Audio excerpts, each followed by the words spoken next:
This is the Press Play Podcast, brought to you by Real Resilience. Is this a podcast? It is a podcast. This will be our 18th episode, and I run Real Resilience, which supports tape machines. Lane Betson. Ian. It's Ian Betson. It's spelt Ian. It's spelt the Scottish way, Iain, though I'm not from Scotland, as you can probably tell. Yeah, I'm. You're in the UK somewhere, I guess. I'm from Brighton originally, which is completely the opposite end of the UK, down on the south coast with the English Channel. Next stop would be France. But I live in the Midlands, in Derby, near Nottingham. You know, Sheriff of Nottingham and Robin Hood and all that kind of stuff. I've been out there. All right, whereabouts? I played a club called the Robin Hood. What, in Nottingham? Yeah. They're all called not Robin Hood or something in Nottingham. They're all called something to do with Robin Hood. Oh, yeah. We were on tour with an English group called the Big Town Playboys. Oh, right. What genre is that? That's jump swing. Jump swing? I don't know. It had to be in the middle of the 90s. Oh, right. What jump swing? I don't know. What? Sorry, what's jump swing? Like Louis Prima would be an example of that. That's Thomas Yearsley, owner of Thunderbird Analogue Recording Studios in Oceanside, California, adding to my musical education. Now, he's an MCI owner with a 24 and 2-track as part of the kit list in his studio. This episode and the next one of the Press Plays podcast is dedicated to that brand. I put the word out on the Facebook groups that I wanted to talk MCI tape machines, and studio owners Thomas Yearsley and Graham Nystrom replied that they would be happy to hook up. Both Graham and Thomas are great speakers and passionate about their MCIs, so with so much material, only 2 episodes could do the subject of MCI in music recording justice. Press Play, the Real Resilience Podcast, dedicated to all things reel-to-reel. I've got a client who sends MCIs to me, and it's while I was working on a JH110. I thought, I like these machines, and this is why it would make a good podcast. So obviously, being an American brand, they were pretty much strong in the States, of course. But the one I worked on a couple of weeks ago, a 110, that was in the UK and has gone off to Italy. So they are in Europe, and they're nice machines and a nice approach. There's MCI machines in South Africa and South America, and they really made this thing to run and be supported. Of course, regionally, they're very strong coming out of Florida. Through the Midwest, you'd see a lot of it, but they did great support overseas. So they're nice, as I said, a nice mix of simple design, but really sophisticated in their operation. And so I was really impressed with them. They're big.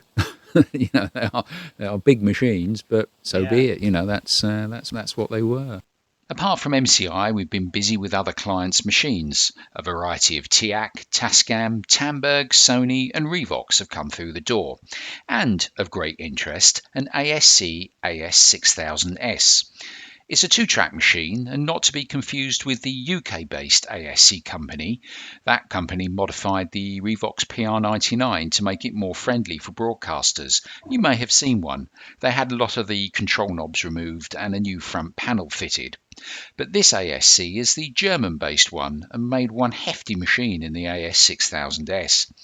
It's a 2-track machine, as I said, in the same style as a Revox B77.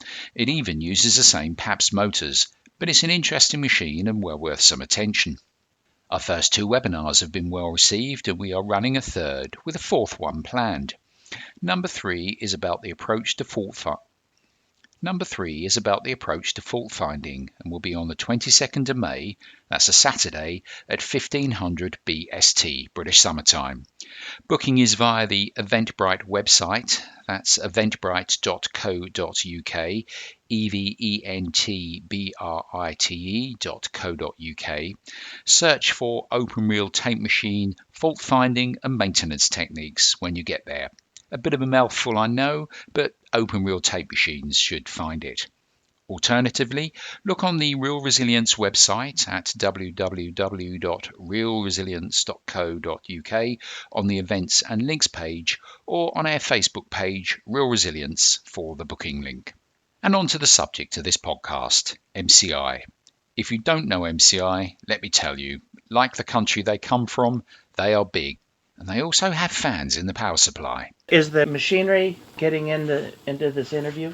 Want me to turn the machinery off? What have you got? This sounds like a machine noise. It sounds a bit like AC or something like that. Is that what it is? Oh, there's a 24 track and a 2 track back here. I could just... Oh, that's better. Clearly what you're talking about. I was going to ask you about your MCI machines, and you've just mentioned you've got 2. Strange, though, we've had to switch them off because they're kind of humming away in the background. A question that always interests me is why someone is passionate about a particular brand of machine. So after Thomas switched off his JH24 and 110 machines, we got talking properly. Tell me about your background first, and how you're using MCI machines. I'm most known for being in a group called the Paladins.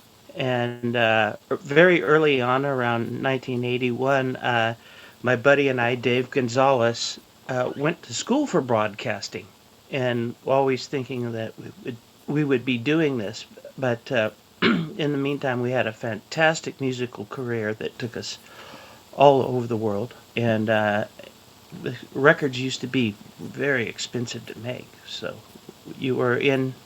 If you got a record deal, like we were signed to Alligator and then later 4AD, there's a lot of money changing hands, and so the studio environment was kind of premium, but it was all tape machines, all expensive stuff.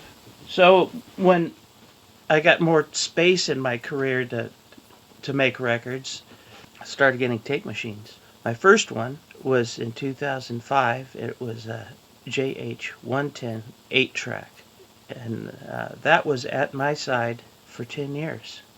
Mm-hmm. Then I wanted to move the producing process along faster, so I went 24-track and got a 24-bus board, 8-bus into 24-bus, 24-track.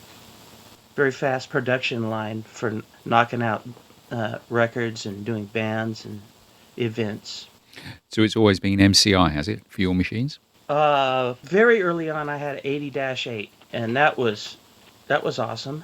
And then I had a Scully 2-track, but the 8-track MCI was awesome. 8 tracks and 1 inch. At 30 is a breathtaking sound. Yeah. Sounds it. The clarity and impact is just amazing. Before we started talking properly, and we had to switch your MCIs off, you had it. You mentioned you got a 24 track. JH24. So you're still using that now? Yeah. So, and you've still got the 110? The 110 right next to it is a 2-track. That's my mastering deck. The 8-track went to Texas. It went out to Austin with Dave Gonzalez. We kind of traded. Well, I bought his stuff, is what happened, and I said, I'm going 24-track, and I bought this huge board, sound workshop from him, and I bought his machine, and part of the trade, he wanted to go back down from 24-track to 8-track. So you're using these machines in the professional environment in your studio? You're running a studio now, are you? Yeah, quite someplace. Tell me about it. Well, it's over 3,000 square feet, just a couple of blocks from the beach in Oceanside, California. What's it called? The Thunderbird Analogue. So you're analog end-to-end, are you? You've got your JH24, you've got your 110. You said you were mastering to those, so you are end-to-end analog, are you? I can be, but unless there's a lot of money for tape, I do editing on Cubase. And I bounce it to Cubase and back it up. But if there's a band in, it's almost always from tape. And the bands like that, do they? They like that analog sound? Oh, yeah. They can. Sometimes they tend to skip ahead, and I have to say, wait a minute, guys, I am still rewinding. Yeah, they expect you just slide the mouse from one side of the screen to the other, and that's it. You're ready to roll again. Yeah. Well, it's a great room. It was an office building for a publishing conglomerate. And from this building, there were 17 newspapers in 12 states. So the really big cheese in communications was in this building. And it was built in 1970. and it's loaded with skylights, high ceilings, atriums throughout the building, 5 of them. It's really kind of an elegant place, and I would say our specialty is events. If we had a specialty, it's really a good building to host people. There's an entrance, and so band says, well, we want to make a record. And I said, here's a way to do it. It's going to be expensive, but here's a way to do it. Get all your friends to chip in at the door and throw kind of a live concert. We do it that way, and everybody has a good time, and it takes some of the sting out of what it costs to produce a record. Yeah, that's a good approach. And they all go for the analog, do they? They all like that analog sound. Are you getting clients in through the door who know analog and have used it in the past, or new bands to the scene who go, we want to try tape, we want to hear what that analog sounds like? Well, usually they by the time they're here, they know what's going on. We put out loads of records. Everybody's familiar with my records and my story. We're not doing too bad as a record company either here. LuxRecordsUSA.com is our website. LuxRecordsUSA.com. And we make records and we sell records. And we have an international reach. They're buying them down in Australia and all over Europe. And some of our artists are traveling even to Russia.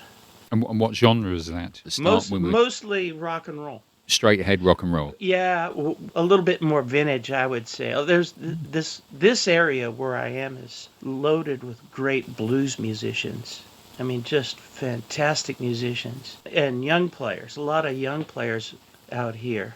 So it's an exciting time for me because I get to see these guys launch careers and take the path that I've taken so many years ago, way back into the early 80s.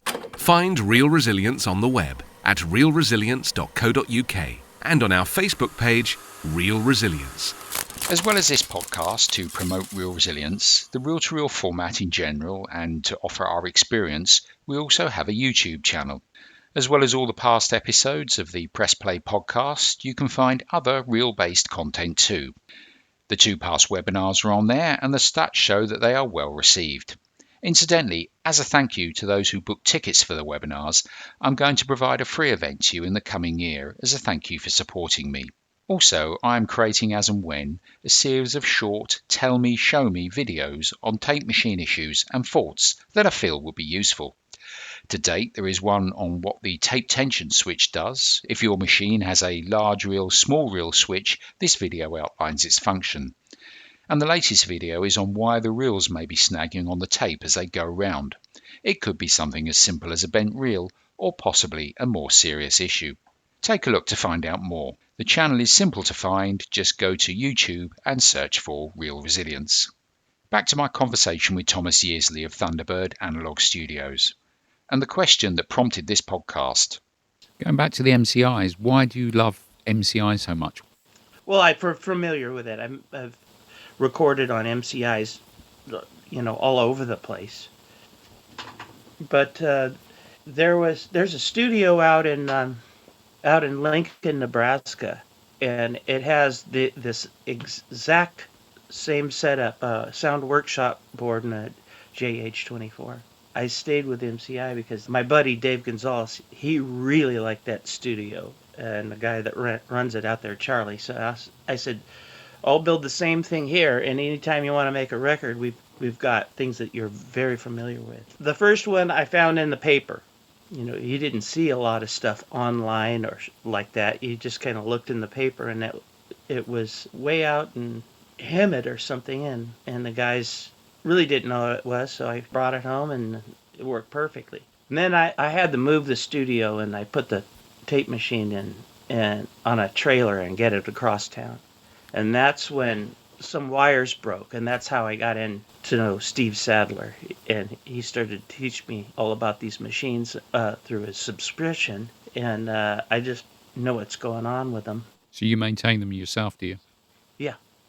Have they been fairly reliable? I mean, they're Yes. getting, let's not argue about this, they're getting on, 30, 35 years old now, those machines, are they? But they're still pretty reliable. Absolutely. Yeah. just like if they were new. Now the two track over here, it's been kind of a beast. I kind of picked it up on a bargain, and it was probably used in broadcasting, and that's a hard environment. They're on all the time, and the people that operated these machines most likely didn't own them. They just Mm. had a job working on them, so they didn't care like as much as if they had purchased the thing full pop. What I found was was in the power supply. This thing had serious gremlins. It was burning up torque boards and logic, and it had the red sockets, Ah, and those were all I've heard about the red. replaced. Yeah, I've heard about the And myth of the red sockets. Is uh, you had experience of that, did you? That yeah, it's so red it's sockets. been rebuilt. Oh, way down to the chassis, and it kept on blowing up the analog torque board. And finally, I asked Steve Sadler, "Hey, you think it could be the power supply?" And he goes, "It's probably not the power supply." But I ran out of ideas on it, so I went in there, and sure enough, there's these giant capacitors in there, 5 of them, I think, and at least one was leaky. And after I replaced those, the whole rest of the machine came to life. Yeah, so you want to keep the voltage steady and constant, or troubles pop up in other parts of the machine. One thing I found about MCIs and working on them is that they're very, I would say, simple in their operation in terms of the boards on them and even the component layouts on the boards. But the sophistication and the options, the functions you've got on the machines is quite amazing, really, that you've got this simple approach to quite complex operation of the machines. I'm just thinking of the shuttle, the edit shuttle. It's so smooth on those machines. Yeah. And then when you look at the circuit boards themselves, you think, there's hardly anything on some of these boards, and yet it still does what it does. It's a great approach, really. Yeah, and if you know one, you pretty much know them all. The deck, when you lift up the deck, is going to look a lot like any other MCI. And the electronics drawers, they're pretty simple. Choir is a really neat feature, and the in-out of calibration, if you want to take it out of calibration for any kind of weird effect, like a hotter bias, and you can take it out of calibration and then go right back to where the calibration is.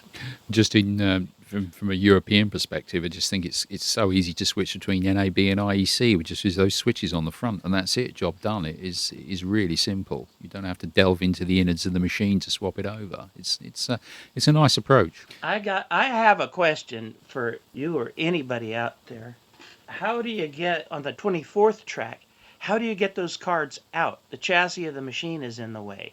Is there a pin where I can pull the drawer out further? I can't say about that. I must admit, to my level on the 24s, it hasn't got down that far. I've worked on a couple of them in the past, but yeah, I mean, put that out there. How do you get into that 24th card? Are you talking about from when you're pulling the drawers out effectively with all of those amps on there? That how do you get that 24th sort of row of amps out? There's something on that board that's in the way of being letting me get it out. It's not a cable snag, is it? Behind it's not that, because they have got cable extenders on them, haven't they? Back to the rest of the guts of the machine. Let's see. I don't know. Something we can put out to the listeners of Press Play. I really don't know. Let me see if I can describe it when I open it up. You can hear that it rolling out, and it reaches its very end of what it'll do. Yeah. And that whole 24th track is behind the edge of the machine. Uh-huh. Well, there we go. Is there another pin that allows you to pull it out a little bit more? But I don't know. If somebody knows, I'd like that. Any other mysteries about these things? We've got the mystery of the red sockets. Now we've got the mystery of the 24th channel on a JH24. Thomas, it's been lovely to talk to you. I thank you very much for your input thank here. you for the opportunity of letting me talk about my stuff. I always like that. Press Play, the Real Resilience podcast, dedicated to all things reel to reel. Staying on the west coast of the United States for our next episode, we'll travel north by internet link to talk to Graham Nystrom, who is based in Astoria, Oregon, about the refurbishment of his MCI. My thanks again go to Thomas Yearsley of Thunderbird Analogue Studios in Oceanside, California.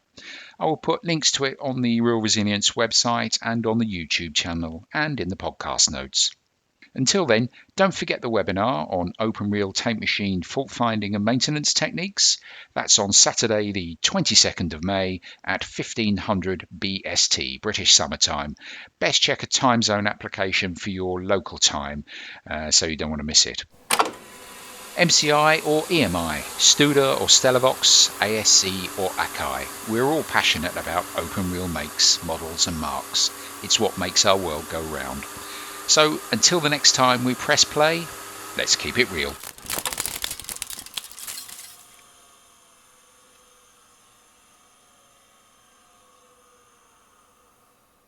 They had just done Jeff Beck's Rockabilly album, and so they had a bit of a profile, and we were touring the UK with them. We went right through the Midlands. Try to get a cup of coffee there.